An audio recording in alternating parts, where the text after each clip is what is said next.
안녕하십니까. 화학분석 기능사를 강의하는 전화택 교수입니다. 자, 오늘은 여러분들과 지난 시간에 이어서 계속해서 33번 문제부터 풀이를 하도록 하겠습니다. 자, 33번에 보시면 양이온의 분리 검출에서 각종 금속이온의 용해도를 고려해서 1족에서 6족으로 구별하고 있다.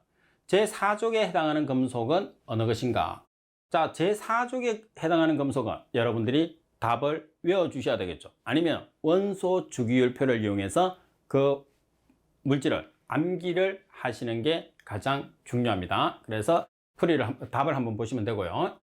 그리고 34번 희파 반응에 의해서 주로 검출되는 물질은 어느 것인가? 여기에서는 희파 반응이에요. 희파 반응에서 주로 검출되는 물질은 황산이온입니다. 황산이온은 SO4E-를 의미하죠. 답은이 정답. 그래서 희파는 황산이온 이렇게 연결을 해 놓으세요. 그리고 35번 수소나 알루미늄의 침전은 어떤 pH의 범위에서 침전이 가장 잘 발생하느냐?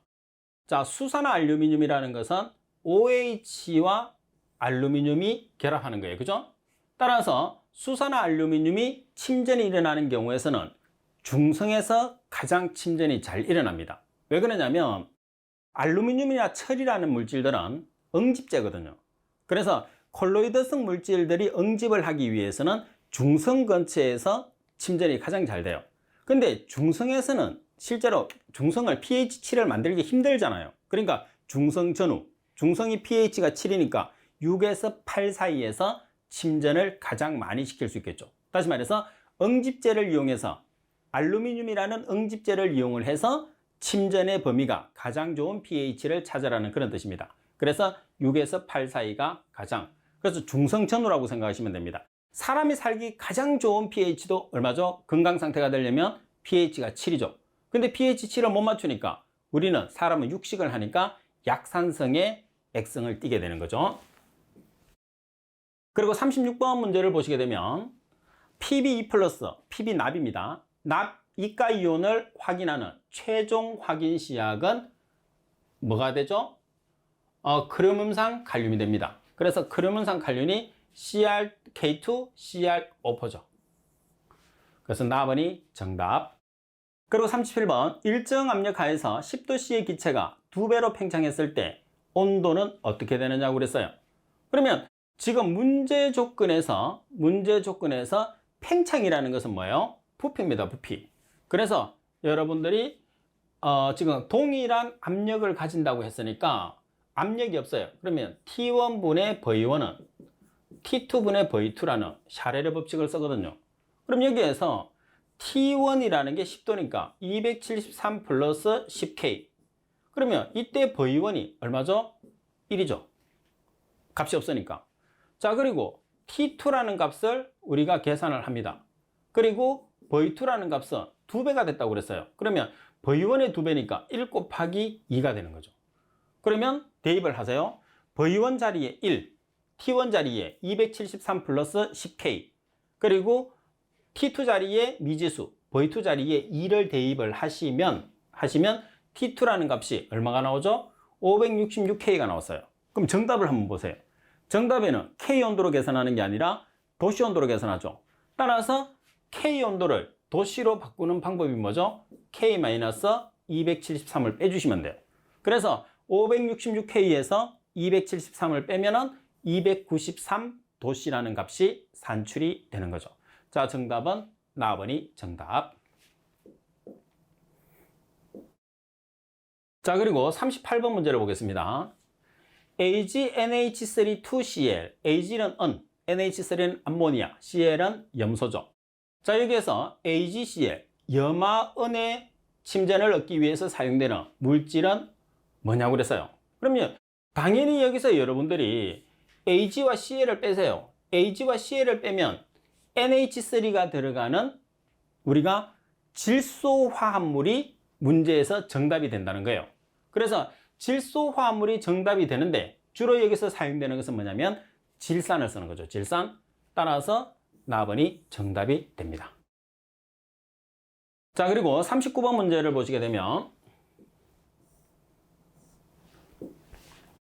1% NaOH 용액으로 0.1노르말 NaOH 10ml를 만들고자 했을 때 필요한 1% NaOH의 양은 얼마인가? 단 NaOH의 분자량은 40이라고 나와 있어요. 그러면 지금 문제 조건 자체 내에서 NaOH가 0.1노르말 NaOH 100ml를 만들려고 해요. 뭐를 이용해서? 1%짜리를 이용해서. 그러면 자, 우리가 사용하는 식이 뭐죠? N1V1은 N2V2를 사용하시면 되겠죠. 그래서 핵심은 1% NaOH를 노르말로 고치는 게 가장 중요합니다. 그러면 풀이를 볼게요. 자, 1% NaOH는 퍼센트는 100분율이란 말이에요. 그러면 100ml에 1g이 포함되어 있다는 소리예요. 그래서 100ml에 1g. 그래서 1%라는 것은 100분율이니까 항상 100ml 중에 1g이 들어가 있다는 거거든요. 그러면 100ml는 0.1L. 그래서 1g 나누기 0.1L가 되는 거죠. 그래서 1g은 질량, 0.1L는 부피. 그래서 부피와 질량이 나와 있을 때 우리가 노르말 농도를 계산하시면 됩니다. 따라서 1g 나누기 0.1L 그리고 1당량에 해당하는 당량수. 지금 NaOH 같은 경우에서는 분자량이 40이죠. 왜? NA가 23, O가 16, H가 1이기 때문에. 그래서 분자량이 40g인데 1당량에 해당하는 그람수는 OH가 한 개니까 1당량짜리예요. 그러면 몰 농도와 노르말 농도가 어때요? 동일하죠. 그래서 1당량에 해당하는 그람수는 40g이 되는 거죠. 따라서 0.25 노르말이 나왔어요. 그러면 N1 자리에 0.25 노르말, V1은 미지수, 그리고 N2 자리에 0.1 노르말, V2는 100ml. 따라서 V1을 계산하면 40ml가 되는 거죠. 그래서 적정 공식을 이용해서 N1 V1은 N2 V2라는 식을 사용해서 우리가 계산할 수 있는데 노르말 농도가 없기 때문에 퍼센트 농도를 노르말 농도로 전환하는 거예요. 그때 퍼센트는 100ml 중에 들어있는 질량 그람수라는 것을 여러분들이 알고 계셔야 됩니다. 자, 그리고 40번 문제를 보시게 되면 다음 중에서 가장 정확하게 시료를 채취할 수 있는 실험기구는 어느 것인가 나와 있어요. 그래서 여기서 가장 정확하게 시료를 채취할 수 있다는 것은 액체입니다. 액체. 그래서 액체를 정확하게 취할 수 있는 기구가 뭐가 있죠? 피펫이 있어요. 피펫. 그래서 피펫의 종류는 두 가지가 있죠. 눈금이 들어가 있는 부피 피펫이라는 게 있고 눈금이 없는 홀 피펫이라는 게 있어요. 그래서 액체를 가장 정확하게 취하는 게 피펫이라는 거. 답은이 정답. 자, 그리고 41번 문제를 보시게 되면 정지상으로 작용하는 물을 흡착시켜서 머무르게 하기 위한 지지체로서 그름 종이를 사용하는 분배 크로마토그래피는 자, 여기서 핵심은 뭐냐면 그름종입니다. 그름종이. 그리고 정지상과 이동상이 있으면 크로마토그래피를 쓰겠죠. 따라서 그름종이를 사용하는 크로마토그래피, 다시 말해서 종이 크로마토그래피가 정답이 된다는 거죠.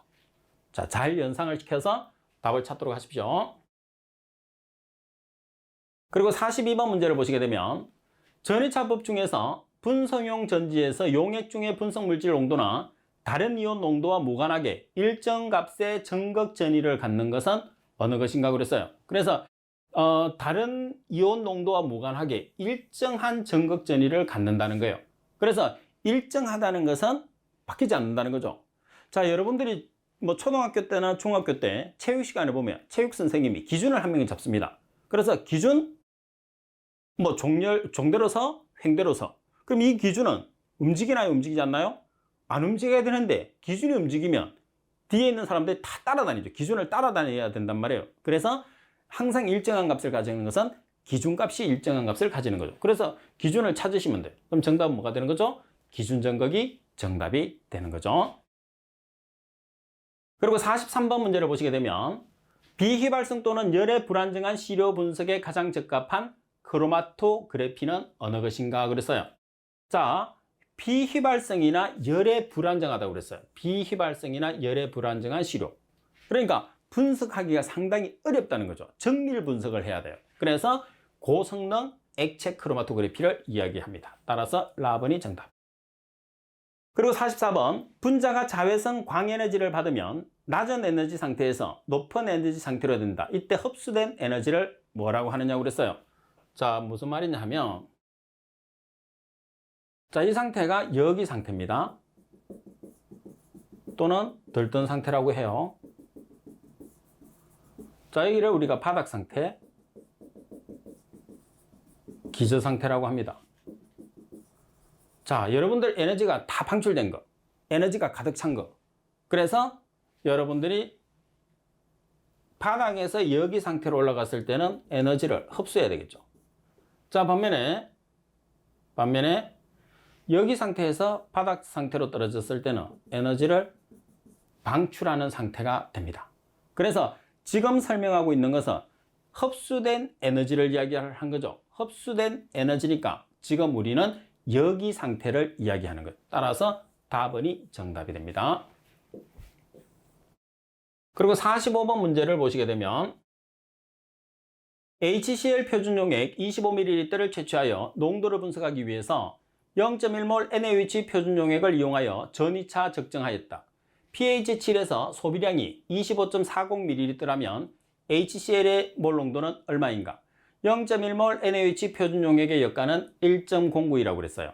그러면 지금 여러분들이 문제 조건 자체 내에서 HCl과 NaOH를 나타내는 거거든요.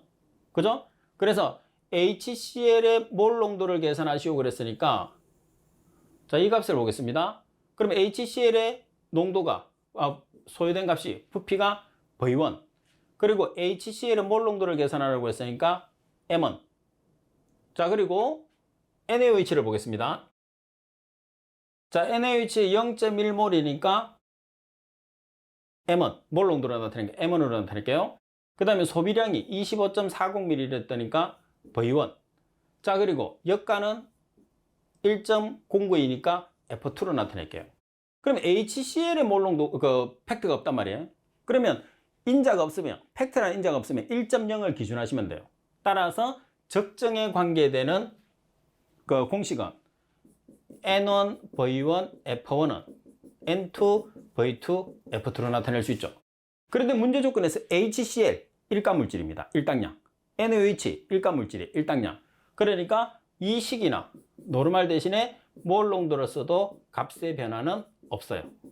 그래서 여기서는 몰 농도로 나와 있기 때문에 몰 농도를 쓰는 거죠. 따라서 V1 자리에 25, 그리고 F1 자리에 1.0, 그리고 M2 자리에 0.1몰, 그리고 V2 자리에 25.4, 그리고 F2 자리에 1.091을 대입해서 여러분들이 문제를 풀어주면 되겠죠.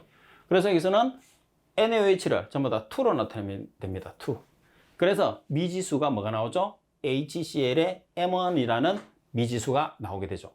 따라서 계산하게 되면 0.11몰이라는 값이 나오게 됩니다. 그래서 HCl과 NaOH의 몰 농도, 부피, 팩터 이렇게 비교를 해서 여러분들이 계산을 해주시면 돼요. 그리고 46번 문제를 보시게 되면 pH에 관한 식을 알맞게 표현한 것을 찾으시오 그랬어요. 자, pH라는 것은 P가 뭐를 의미하는 거죠? P가 마이너스 로그를 의미하는 거죠. 따라서 pH라고 그랬으니까 P가 마이너스 로그, H는 H 플러스. 정답은 나번이 정답이 되는 거죠. 그래서 여러분들이 다 아실 거예요. 산성물질에서 pH 구하는 식, 알칼리성 물질에서 pH 구하는 식, 그리고 pH와 pOH 합은 14의 값을 가진다는 거. 그리고 pH에서 H 플러스 농도 계산하는 식, pOH에서 OH 마이너스 농도 구하는 식. 그 문제들은 기본적으로 반드시 여러분들이 숙지를 해 주셔야 됩니다. 자, 무슨 소리냐면 pH는 마이너스 로그 H 플러스죠. 따라서 여기서 H 플러스는 10의 마이너스 pH 몰프리터. 그리고 pOH는 14 플러스 로그, 잠깐만요, 이게 아니고, 자, 이 식에서는 자, pOH는 마이너스 로그 OH 마이너스. 따라서 OH 마이너스는 10의 마이너스 pOH 몰프리터라는 거 꼭 기억을 해야 돼요. 자, 그럼 두 번째는 pH와 pOH 값이 얼마? 14의 값을 가진다는 것을 꼭 기억을 해야 되겠죠. 자, 그런 다음에 우리가 문제를 풀어서 계산을 하면 아주 쉽게 계산할 수 있어요. 그리고 세 번째는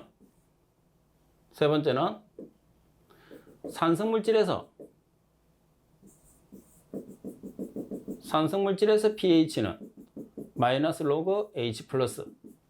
그리고 알카리성 물질에서 알카리성이 염기성이에요. 염기성 물질에서 pH는 14 플러스 로그 OH 마이너스라는 거. 꼭 숙지를 해야 됩니다. 상당히 자주 나와요. 자, 그리고 14번 문제로 가보겠습니다. 충분히 큰 에너지의 복사선을 금속 표면에 쪼이며 금속 중에 자유전자가 방출되는 현상을 무엇이라고 하느냐. 이 문제는 자주 나옵니다. 자, 핵심이 뭐냐 하면, 자, 충분히 큰 에너지의 복사선을 금속 표면에 쪼이면 금속 중에서 자유전자가 방출되는 현상이라고 그랬어요. 그러면 복사선이라는 게 뭐죠? 복사선이라는 게 광선입니다. 광선.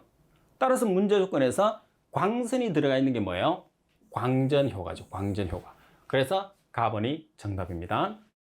자, 그리고 복사선의 광, 그리고 정확하게 찾아내려고 하면 자유전자의 전입니다. 광전. 빛을 쪼여서 전자가 방출되는 현상. 따라서 광전효과. 그리고 48번. 기체 크로마토그래피에서 운반기체로 사용할 수 없는 것은, 기체 크로마토그래피에서 운반 기체, 캐리어 가스로 사용할 수 있는 것은 비활성 물질이죠. 세 가지가 있는데 질소, 수소, 헬륨을 사용을 하게 됩니다. 따라서 사용할 수 없는 것은 답은이 정답. 그리고 49번 문제를 보시게 되면 산과 염기의 농도 분석을 전이차법을 했을 때 사용되는 전극은 어느 것인가, 이렇게 문제가 나와 있어요. 자, 이 문제는 답을 외우세요. 사용하는 전극은 포화칼로멘 전극과 유리 전극을 사용합니다. 포화칼로멘 전극과 유리 전극이니까 라번이 정답이고, 그 다음 50번. 전기 전도도법에 관한 내용으로서 틀린 것은, 가번에 같은 전도도를 가진 용액은 구성 성분과 농도가 같다고 되어 있는데, 같은 전도도를 갖는다고 해서 용액에서 구성 성분이나 농도가 같지는 않습니다. 답은 전류가 흐르는 정도는 이온의 수와 종류에 따라서 다르다. 답은 전도도는 이온의 농도 및 이동도에 따라서 다르다. 답은 적정을 통해서 많은 물질을 정량할 수 있는 전기화학적 분석법 중에 하나이다. 정답은 가번이 정답이 되겠죠. 그리고 51번 문제를 보시게 되면 얇은 막 크로마토그래피를 제조하는 과정에서 도포용 유리의 표면이 더럽혀져 있으면 균일한 얇은 막을 만들기 어렵다. 이를 방지하기 위해서 유리를 담가두는 용액으로 가장 적당한 것은, 자, 그러면 유리를 어느 용액에 담궈야 된다는 거예요? 크롬산 용액. 나번이 정답. 그래서 유리를 담가두는 용액은 크롬산 용액. 계속 반복하세요. 그리고 52번. 다음 중에서 자외선 파장에 해당하는 것은 어느 것인가?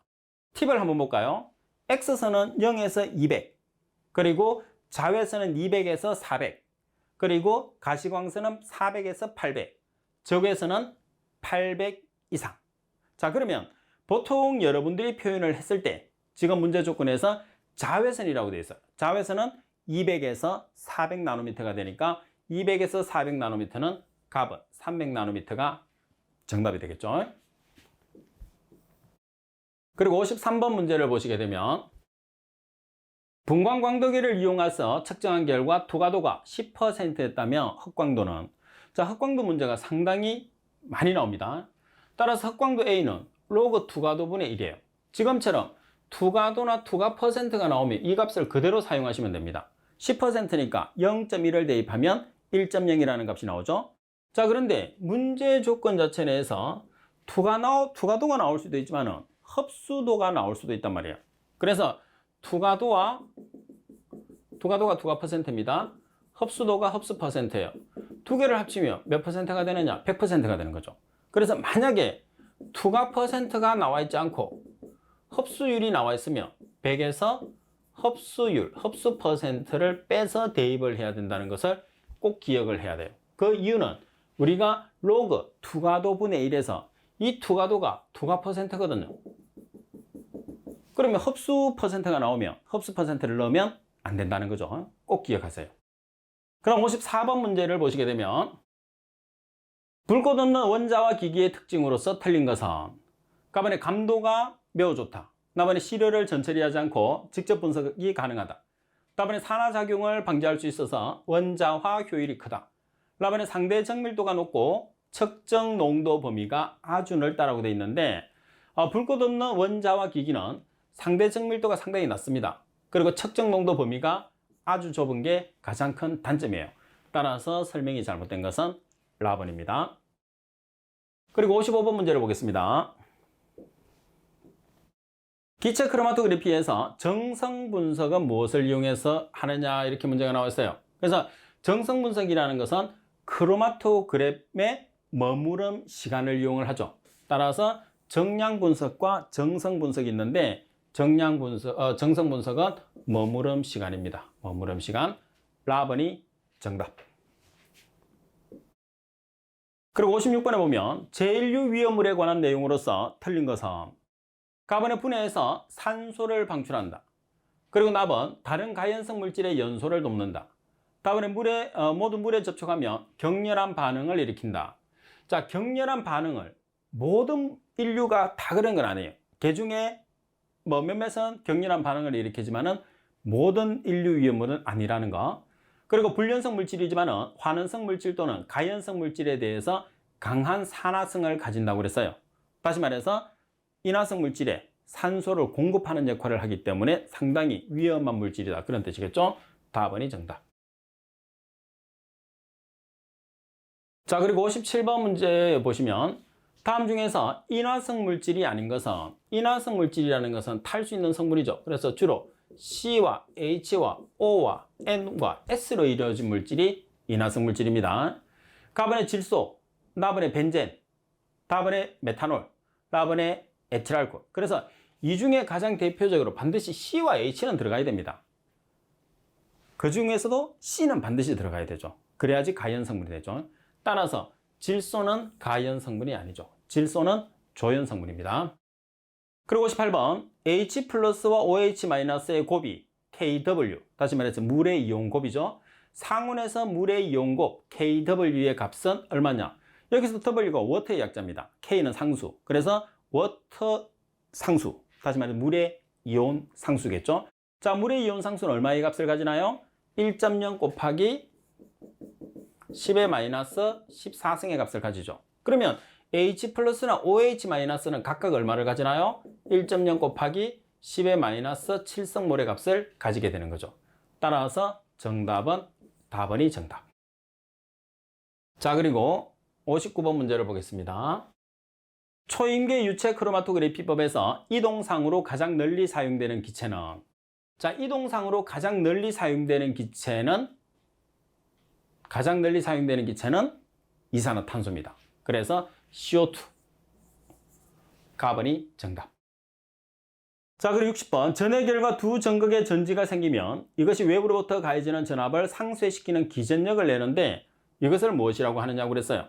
기전력을 낸다고 그래서 역기전력이라고 합니다. 외부로부터 가해지는 전압을 상쇄시키는 기전력, 역기전력. 그래서 여러분들이 같이 매치를 시켜 놓으세요. 그래야지 우리가 답을 쉽게 찾아내는 거죠. 항상 여러분들이 공부를 했을 때는 내가 정확하게 내용을 많이 알고 답을 찾는 것도 중요해요. 그렇지만은 국가기술 자격증에서는 합격을 하는 게 급선무입니다.